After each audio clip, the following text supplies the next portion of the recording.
Eavesdropping.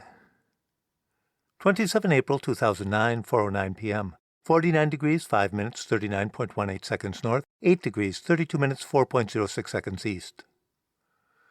"Would you shut your damn mouth?" says Bruno. I guess I've interrupted once too often, so yeah, sure, I'll be quiet. I'll let him do his thing.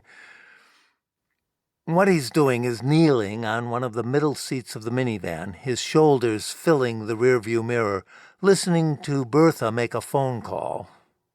Through the white noise of the Autobahn, as we pass the towns of Untergrumbach and Obergrumbach, I can just barely hear Bertha's voice. She doesn't sound quite as furious as when she was yelling at Bruno before, but I can tell she's talking about something that still makes her angry. "It's her mom," says Bruno. "That's who she called." "Whom she called," says Lambert. "And whatever happened to the word mother?" Bruno twists around and leans into the front seat, his hands on Lambert's headrest. "Do you want to do this?" says Bruno, right in Lambert's ear. "Translate Bertha's shitty Latin into demotic American English. It's not as if I enjoy the vulgarities." Lambert just sighs and raises his hand in a vaguely permissive gesture.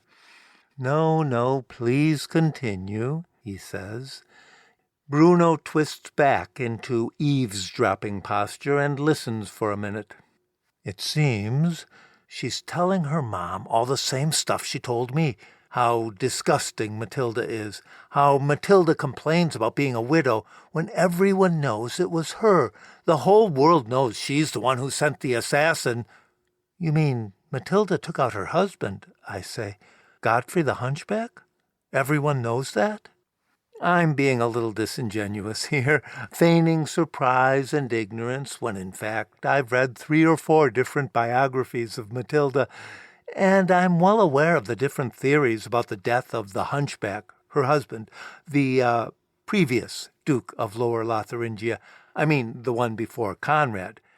There's a pop feminist bio that practically congratulates Matilda for ordering the hit as a real triumph of self-actualization. And then there's the super Catholic version, the Life of the Saint for young girls, the one that describes, in tearful detail, Matilda's journey through the wilds of Lotharingia on her way up north to bury Godfrey, her beloved husband, the murdered Duke. Right now, I'm playing dumb because I want to find out what these guys think. "In the Emperor's camp," says Lambert, "Matilda's guilt is taken for granted. Henry assumes that Matilda had the Hunchback killed so she could hand over his lands to the Pope. That's why Henry stepped in and gave the dukedom to Conrad." "Shh," says Bruno. "I just found out what really pissed off Bertha. Matilda gave her a message from Agnes." "Agnes," I say. "I know who that is. It's Henry's mother, right? Agnes of Poitou." "Well, Agnes used to be his mother," says Lambert. "Since Henry's been excommunicated, I would imagine the Dowager now says that she has no son." "Listen up," says Bruno. "Bertha is saying that Matilda saw Agnes in Rome. Matilda always makes a point of visiting Agnes in her convent whenever she's in the old town. That makes Bertha sick. Wait, now she's on to a new subject. It's Conrad. They're talking about Conrad. Agnes told Matilda that she couldn't stop thinking about Conrad." "How grandmotherly," says Lambert. "Agnes is infatuated with Conrad, with his pale skin and sensitive eyes, with his passivity and obedience, with his aptitude for a life of holiness and scholarship. At least, that's what Matilda told Bertha," says Bruno. "An unmistakable message," says Lambert. He turns to me. "Do you see where this is going?" No," I say.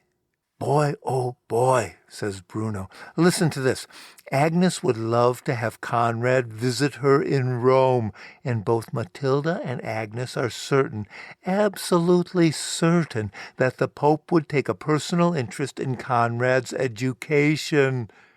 Well, says Lambert, the little Duke is quite a prize. What's the big deal, I say. So what if Agnes wants her grandson to come visit her? Bruno stops listening and turns toward me. Don't you get it? He says. A Mercedes zips by. A big one. That's the fastest vehicle I've seen so far out here on the Autobahn. He doesn't get it, says Lambert. Tell him.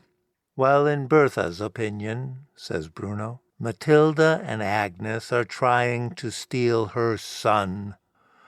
Not to mention all his lands, says Lambert. So that's why she's angry, says Bruno. And she's quite correct, says Lambert. Hell yeah, says Bruno. A lot of people would like to grab that kid. Then he untangles his legs and turns to sit normally in the seat, facing forward. He really should put on his seatbelt. But nah, I'm not going to remind him. Not right now. With Bruno's shoulders out of the way, I can see Bertha again, in the way-back seat. She's still on the phone, but now she's sitting quietly. In the mirror, she looks thoughtful, almost polite. A dutiful daughter listening to her mother.